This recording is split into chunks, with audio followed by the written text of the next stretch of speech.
The sea did not knock. It took the wall first, not the harbour wall, not the low stone by the road where boys sat in summer with eels in a bucket and lies in their mouths. It took the friary wall, one long cracking report in the black before dawn, one wet thunder out beyond the sleeping town, and then half the brothers were out in their shifts with lanterns guttering in the wind, staring at a gap where old stone had been, and salt water boiling in the dark below. Brother Edric was among them, barefoot, robe hitched, rosary wound so tight round his hand the beads had marked his skin. He was young enough to run when older men only hurried. Young enough, too, to think the world had been arranged as a message especially for him. The lantern light shook over broken mortar, snapped roots, and the raw pale face of the cliff where it had sheared away. Sand hissed down into the surf. A saint's hand, carved in stone, jutted from the ruin as if trying to crawl back. No one spoke at first. The sea did enough speaking for everyone.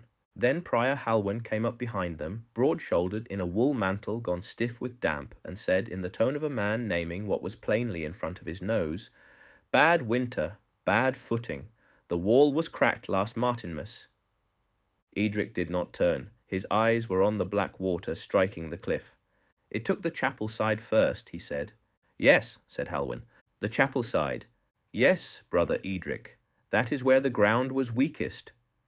But Edric heard the order in it. Chapel first, God's house first. The line had a pattern to him. He could feel it gathering. He always wanted pattern. Pattern meant choice. Choice meant meaning. Meaning meant someone, somewhere above the weather and the mud and the account books, had seen him. Behind them Dunwich still slept in patches, though not for long. A dog barked. A woman cried out in the street near the market. Bells began to ring from St. Martin's, then another answered, then another farther off, the sound thrown thin and wild over roofs and lanes and the harbour masts. The bells did not sound holy in that wind. They sounded frightened. By daylight the damage looked worse, which is the vulgar habit of disaster. Night can be grand about a ruin. Morning counts the pieces. Men and women stood by the broken edge and crossed themselves. Children stared till their mothers dragged them back by the sleeve. A strip of burial ground had gone with the cliff. Splintered coffins and loose bones showed in the raw earth where the sea had bitten down. Timber, stone, turf, bits of wall, all dragged and rolled in the tide below, as if the water had robbed a house and had not yet sorted the loot. Edric stood with the other brothers, handing out broth to the shaken and the curious alike. His fingers smelled of onion and ash. Salt had dried white at the hem of his robe. Each time he looked up, his eyes went to the horizon. Brother Ansel, older than him by 10 years, and less troubled by invisible intentions, muttered, "They'll be here all day now." "Because they are afraid," said Edric. "They're here because a cliff fell into the sea," said Ansel. "Fear follows after." Edric glanced at him. "You do not think it means anything." Ansel blew on his broth. "Everything means something. That does not make every broken wall a sermon." But by midday, Edric had begun making one, not in the square, not with arms flung up like some hedge prophet. He was not fool enough for that. He spoke quietly where quiet words did the worst work, beside the well, under the arch by the storehouse, in the bakehouse, while loaves were being turned with the peel. He pointed with his chin toward the cliff, toward the washed bones, toward the houses near the edge where doors now hung open because whole families had spent the night carrying what they could inland. "First the wall," he said. "Then the graves. You think that is chance?" People listened because fear likes a shape. It would rather be punished than ignored. When word of it reached Prior Halwyn, the old man found Edric in the cloister sweeping sand that had blown in through the arches and settled along the flags in a pale line. "A useful task," Halwyn said. "Try finishing it." Edric kept sweeping. "I was working." "You were interpreting." The broom scratched over stone. Halwyn bent, picked up a handful of sand from the cloister floor, and let it spill from his fist. "This is what the sea does. Wind, tide, weak ground, bad repairs, men who built too near the edge because trade was good and no one likes to think a cliff can move. That is your mystery. It struck the holy places first. It struck what stood nearest." Edric's jaw tightened. Then why spare some houses and not others? Why one church wall and not the next? Why a graveyard? Howard looked at him for a long moment. Because the world is full of miserable arithmetic and God has not promised to explain it to you. That landed. It landed because it was too near the truth Edric feared.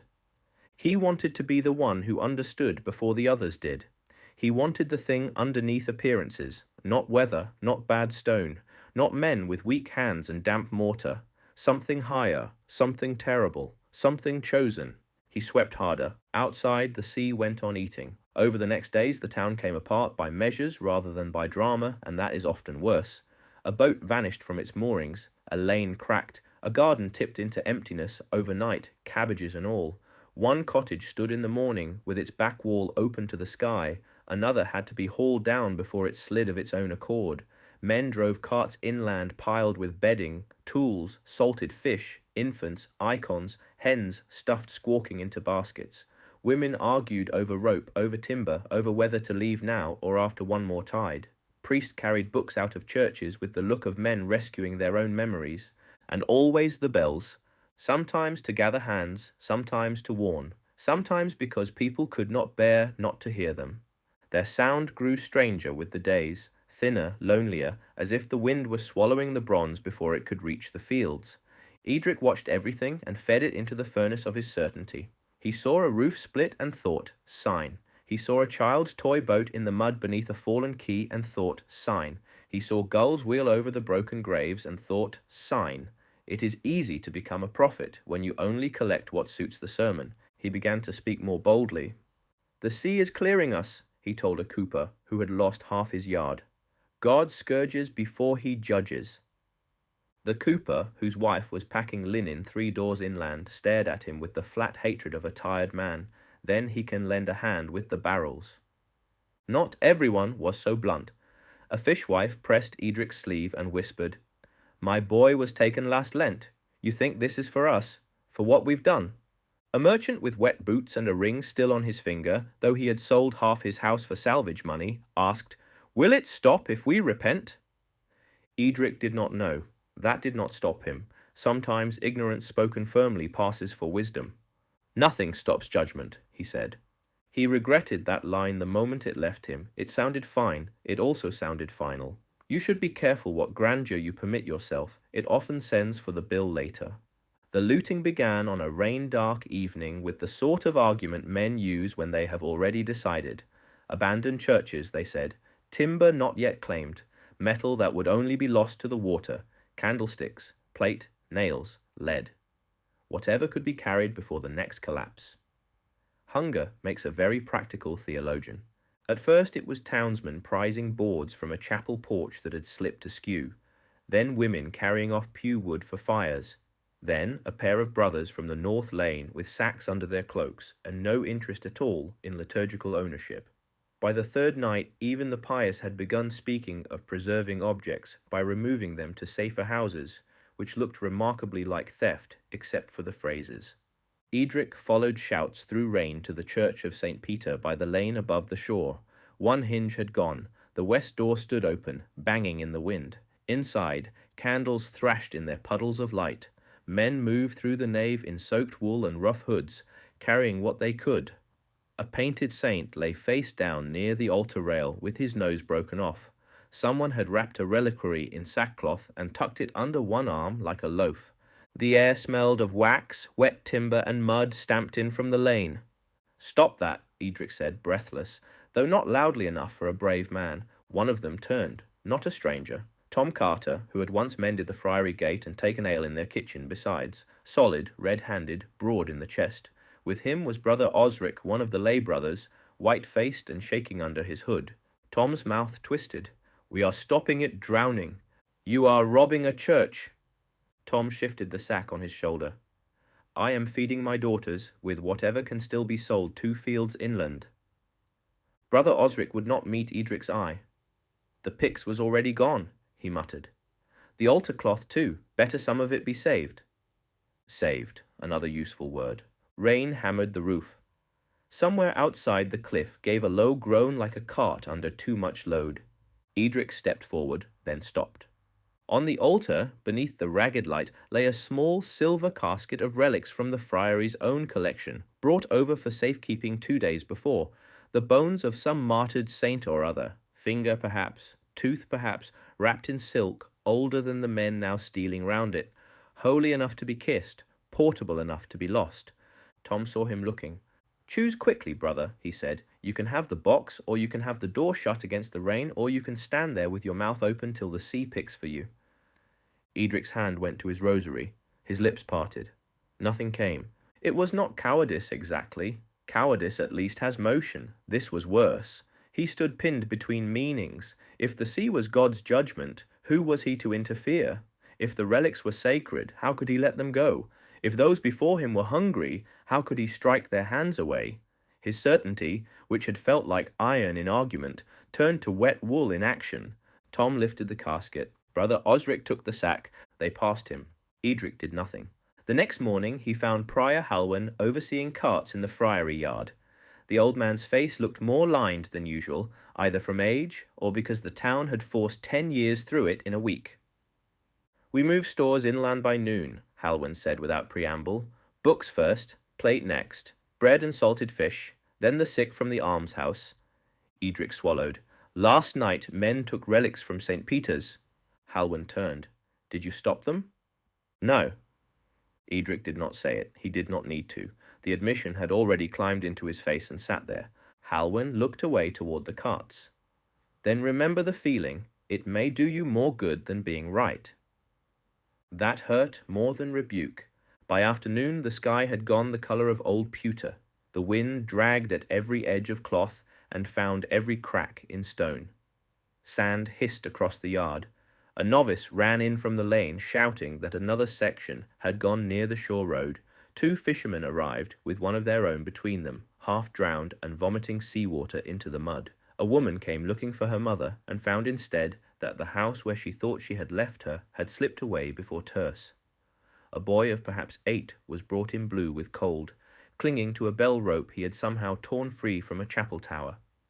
Edric wrapped him in blankets, and could not get the child's fingers uncurled for a full minute. That evening the first body came in with the tide. A man. No one knew whose until a sister from the hospital house recognized the belt. He had gone out to lash timber at low water, and the sea had taken him with a piece of quay. They laid him in the outer hall on a board and covered his face with linen. The second body came after dark. That one wore a monk's robe. Brother Osric rolled against driftwood below the broken lane, his head opened on a stone, the hood snagged round his neck like a hand. Edric saw the body by lantern light and felt something ugly and cold move in him. Not revelation, not grief at first, recognition, the man from the church, the man who had helped carry the relics, the man he had let pass. He went outside and was sick against the wall. Rain drove at him sideways.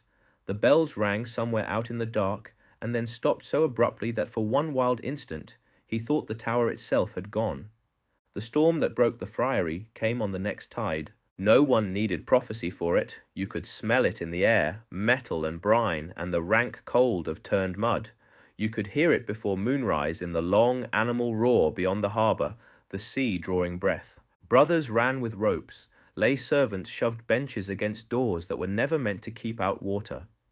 Candles guttered in chapel niches. Draughts flew through broken glazing and stirred the flames till the painted saints seemed to twitch on their panels. In the cloister, the paving was slick with blown sand and rain. Bits of rush mat skated over the stones. Prior Halwyn strode from hall to hall giving orders in the voice of a man who had long since accepted that panic is a luxury. "Get the infirm out. You two, the chest of accounts. Not that one, fool, the other. Leave the cracked lectern. Brother Martin, where are the keys? Edric, with me." Edric followed through a passage that smelled of damp parchment and lamp smoke. Water was already seeping under the north door. "The relic chest," Halwyn said. "Bring only what can be carried in one trip." Only what can be carried. There is the whole human history of loss in that sentence. They reached the treasury room, shelves, cope hooks, chests, silver dim in the candlelight. Halwyn thrust a bundle of wrapped vessels into Edric's arms, turned and lifted the smaller coffer of relics from the inner niche. Not all had been stolen after all. Some remained. Enough to tempt a fool. The floor lurched under them. Not truly, but it felt so. A deep shudder passed through stone, followed by a crack like heaven-splitting timber. From somewhere in the friary came a scream. They ran back into the passage as water burst through the far door in a white, filthy rush, full of sand and weed and splinters. It struck the wall, rebounded, and surged round their legs. Edric slammed shoulder first into the arch. One of the vessels tore free of his grip and spun away. Halwyn caught the stone jam, coughing. "Out!" the prior shouted. In the cloister chaos had become a trade. Brothers carrying the lame, a lay sister with blood on her forehead dragging a boy by both wrists. A cart overturned, lantern dropped and stamped out. Wind roaring through the arches where part of the outer wall had simply ceased to be. Beyond the breach, Edric saw the sea itself, where no sea had any business being, black under lightning, crammed with timber and roof beams, and one whole section of fence tumbling in the wash. People were screaming by the gate. The gate, the gate, the gate. It was jammed. Halwyn grabbed Edric by the shoulder and shoved him toward the yard. Help them out. But there in Halwyn's other arm was the relic coffer, iron-bound, heavy, real, sacred matter, proof of continuity, bones that had outlasted kings, and beyond the gate were the living, slippery with rain, shrieking in the crush as water drove through the lower passage. Edric stopped. That is the moment, if you like such things neat. Not when the wall first fell, not when he preached, not when he failed to stop the looters. Here, with the yard half flood, the bells gone mad overhead, and the old prior shouting him toward the gate while the relics shone wet in the lightning. Protect faith, protect people, protect yourself. He took the coffer, not from greed, not even from piety alone, from the deeper vanity beneath both. He still wanted the thing to mean something. He still wanted to stand inside the pattern and preserve what proved it. If God had chosen to strike, then surely God had not struck to drown his own witness in a muddy yard. Surely the relics mattered. Surely the holy must be borne out first. He snatched them from Halwyn's grasp. The prior stared once in pure disbelief. Then a beam came through the cloister arch in the next surge and struck Halwyn across the side. He vanished into the water and stone spray before Edric even shouted. That is how breaks happen. Not with speeches, with a choice, and then no time to take it back. Edric clutched the coffer against his chest and staggered toward the side passage that led to the upper road. Water hammered his knees. Behind him, voices screamed for help at the gate. A child cried out in that thin, tearing way children do when they have understood enough. He saw Brother Martin trying to lift a woman whose leg was trapped beneath a cartwheel. He saw the rope line snap. He saw two novices disappear in the crush by the broken arch. He kept going. A relic chest is monstrously heavy when wet and salvation is uphill. The iron bit into his forearms. His sandals were gone. Stone, grit, and splinter cut his feet. Every few steps the coffer slid in his grasp, and he hugged it back to him like a child, like a theft, like an excuse. At the turn of the passage, a wave struck from behind and flung him against the wall. The coffer smashed his ribs. Breath left him. The lid burst half open. Silk packets, little wrapped bones, fragments of old sanctity, spilled into black water and were gone at once. "No!" Edric gasped, and scrabbled after them with one hand. Another surge came. It tore the coffer from him completely. For a blink, he saw it tumbling end over end in the torchless dark, iron corners flashing, relics and splinters and weed, all one rubbish in the flood. Then it was gone. Everything he had chosen over the living, gone in one brute pull. Edric screamed then, not a prayer, not a word, only the sound a body makes when meaning leaves it. The passage wall broke. Water and timber and half a door hit him together. He was rolled, crushed, dragged through freezing dark, full of stone and grit and shouting. He grabbed at anything, rope, branch, habit cloth, a hand perhaps. Nothing held. Salt filled his mouth. His shoulder struck something hard enough to numb the arm. Above him bells rang once, or he dreamed they did, a great bronze note drowning in the gale. Then there was only sea. He came back to himself by degrees and with insult.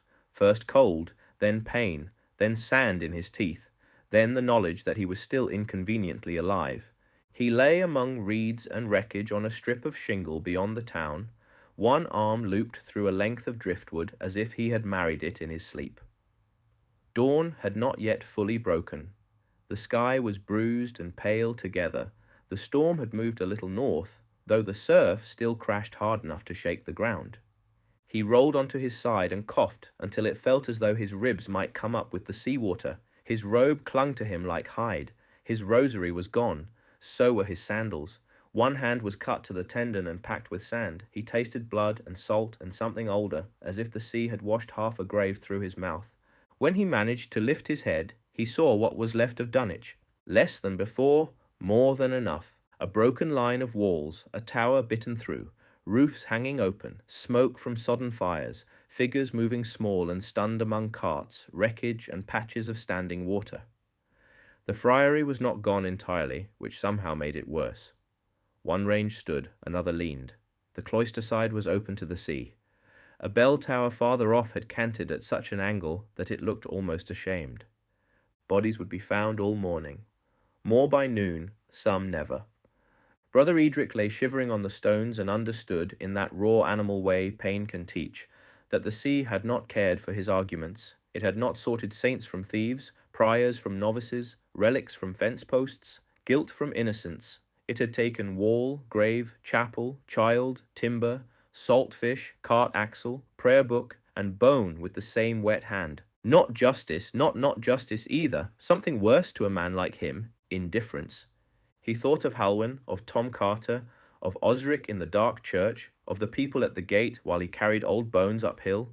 His stomach knotted, and he retched sea water again. Around him the wind eased a little. Somewhere inland one surviving bell began to ring. Thin, cracked, stubborn, Edric pushed himself up on one elbow and looked back at the ruin of the friary, at the arches open to the tide, at the place where he had wanted so badly for heaven to explain itself. His lips moved before he meant them to. It was weather, he said. He said it once because it was what Prior Halwyn had said, and because the words were small enough to live under. Then he said it again, though the sea went on before him, vast and patient and perfectly silent, as if judgment, if it existed at all, had never once bothered to speak.